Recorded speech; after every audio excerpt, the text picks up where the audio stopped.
राधे राधे। मैं पंडित देवेंद्र शुक्ला आपका आपके चैनल श्री अष्टो ज्ञान मार्ग में आपका खूब स्वागत करता हूं। तुला राशि, कद बढ़ेगा, कोई बड़ा पद मिलेगा। संपूर्ण जानकारी सरल शब्दों में, सरल भाषा में, सरल उपाय के साथ आपसे निवेदन है, प्रार्थना। आपने लाखों उपाय किया, एक उपाय मैं भी बताता हूं, करेंगे तो हो सकता है लाभ हो। लाभ हुआ तो आपके जीवन की दिशा और दशा बदल जाएगी। हमसे जुड़ जाइए, अपडेट रहेंगे। जुड़ने के लिए हमारे चैनल को सब्सक्राइब कर लीजिए। आपका एक पैसे का खर्च नहीं, छोटा छोटा उपाय बताता हूं, उपाय को करते चलें, हो सकता है लाभ हो। कद और पद बढ़े। तुला राशि, यदि आपकी कोई समस्या है, परेशानी, तो अपना डिटेल हमें जरूर मेल करेंगे। कोई एक प्रश्न पूछिएगा, सटीक और सरल उपाय बताता हूं, आपसे एक पैसा चार्ज नहीं लिया जाता। तुला राशि होने क्या जा रहा है, आपके भाग्य के घर में देवगुरु बृहस्पति बैठे हुए और यहां पर ये अभी तक वक्री अवस्था में थे, अतिचारी अवस्था में है, किंतु आज ये सुबह 8:56 पर मार्गी हो गए। देवगुरु बृहस्पति मार्गी।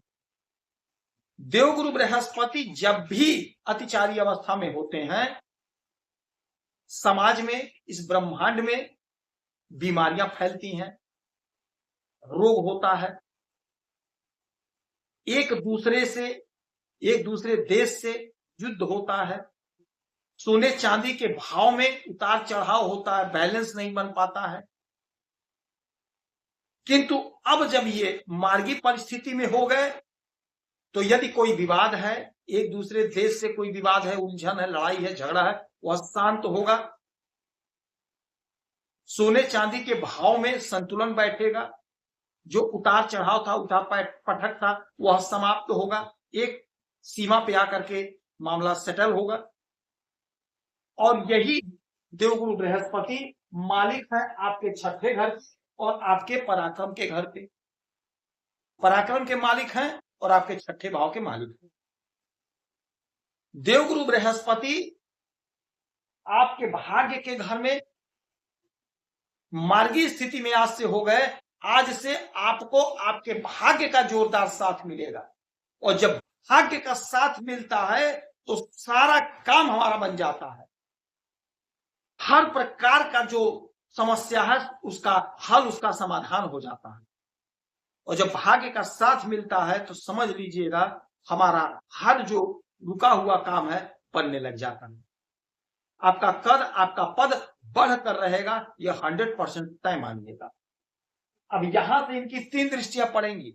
देवगुरु बृहस्पति जहां बैठते हैं वहां तो शुभ होता ही होता है। इनकी 3 दृष्टियां जहां पड़ती हैं, अमृतमय दृष्टि होती, अमृत बरसता।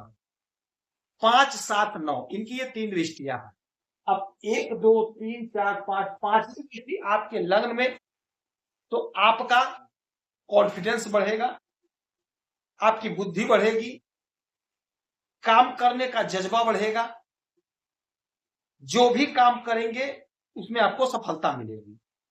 5 हो गया, 6, 7। 7वीं दृष्टि डालेंगे आपके इस घर पे, पराक्रम के घर पे, तो आपके पराक्रम को बढ़ाएंगे, आपका वर्चस्व बढ़ेगा, छोटे भाई बहन का साथ सहयोग मिलेगा, छोटी दूरी की यात्राओं से लाभ मिलेगा, आपकी उन्नति, आपकी तरक्की, आपकी प्रगति होगी। 8, 9, 9वीं दृष्टि डालेंगे आपके पंचम भाव पे। पंचम भाव पे दृष्टि का मतलब हो गया आपके संतान का ग्रोथ, संतान की तरक्की, संतान की उन्नति होगी, कॉम्पिटिटिव एग्जाम में लाभ होगा, प्रेम प्यार में इजाफा होगा। कोई आपका पुराना मित्र, कोई आपका पुराना दोस्त, कोई पुराना प्रेमी यदि आपसे दूर था तो आपके संपर्क में आएगा, आपके साथ उसका अच्छा तालमेल बैठेगा। यदि आप अध्ययन कर रहे हैं तो अध्ययन में मन लगेगा, अध्ययन में सफलता मिलेगी। नौकरी का प्रबल योग है, तो जो हमारी बहनें, जो हमारे भाई कॉम्पिटिटिव एग्जाम की तैयारी कर रहे हैं, तो यकीन मान लीजिए, एक तो भाग्य का साथ मिल रहा है, दूसरे कहीं ना कहीं आपका सिलेक्शन होगा। आप कोशिश करिए, आप प्रयास करिए। ब्राह्मण को 2-5 रुपए का दान करेंगे, आपको देवगुरु बृहस्पति का आशीर्वाद मिलेगा। केले के वृक्ष की पूजा करेंगे, आपको लाभ मिलेगा। गुरुजनों का आदर सत्कार करेंगे, आपको लाभ मिलेगा। यदि आपकी कोई समस्या, परेशानी, तो अपना डिटेल हमें जरूर मेल करेंगे। कोई एक प्रश्न पूछेगा, सटीक और सरल उपाय बताता हूँ, आपसे एक पैसा चार्ज नहीं लिया जाता। आप खुश रहें, हैप्पी रहें, यही हमारी प्रार्थना है। जय श्री राम।